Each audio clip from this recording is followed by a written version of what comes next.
sa oras na kasama ka. Mundo ko ay nag-iiba, problema di napapansin. Sumasaya ako sa Lumilipad na naman ang isip ko, para bang aking nasa kalangitan. sa tuwing simumay ay aking matitikman. Lumilipad na naman ang isip ko, Para bang aking nasa kalangitan. sa tuwing Sikat na rapper na si Innocent One sa Juan Thugs ay pumanaw na. Pumanaw na ang rapper at singer-songwriter na ang tunay na pangalan ay Steve Dequiña Bohol at miyembro ng grupong Juan Thugs. Ipinanganak noong Enero 9, 1981 sa Caloocan City. Nakilala siya sa kanyang kontribusyon sa local music scene bilang isang rapper at singer-songwriter.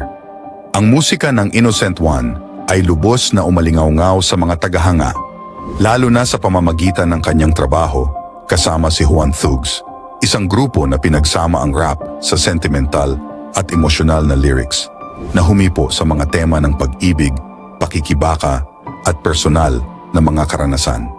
Nagkamit ng malawak na katanyagan si Juan Thugs sa mga hit tulad ng Bakit Ngayon Ka Lang at Momay, na mga kantang nakakabighani ng mga manonood sa kanilang relatable na lyrics at nakakaakit na mga kawit.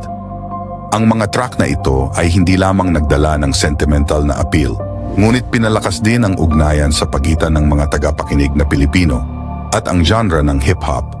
Ang Innocent One ay naging instrumento sa mga komposisyong ito, lalo na sa 420 anthem na Momay na ginawa niya kasama ng Bling Z1.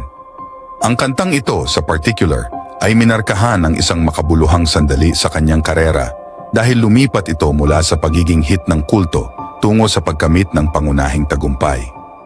Noong Mayo 6, 2024, nayanig ang mundo ng hip-hop sa balita ng biglaang pagkamatay ni Innocent One mula sa pinaghihinalaang atake sa puso sa edad na 43. Naganap ito isang araw lamang matapos siyang magtanghal sa isang kaganapan noong Ikaduan Avenue sa Caloocan City na nagpapakita ng kanyang dedikasyon sa kanyang trabaho hanggang sa kanyang mga huling sandali.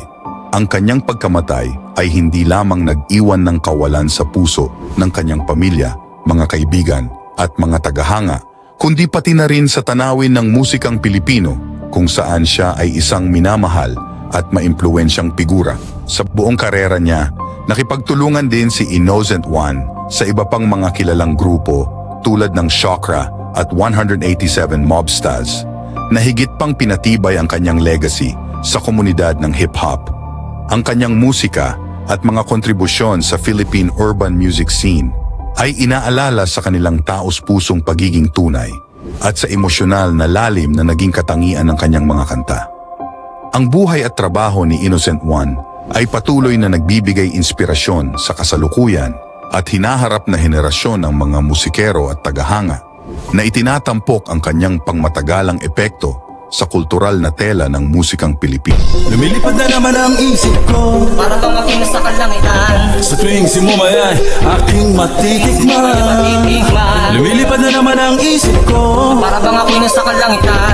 sa tuwing oras na kasama ka. Mundo ko ay nag-iiba, problema di napapansin. Sumasaya ako sa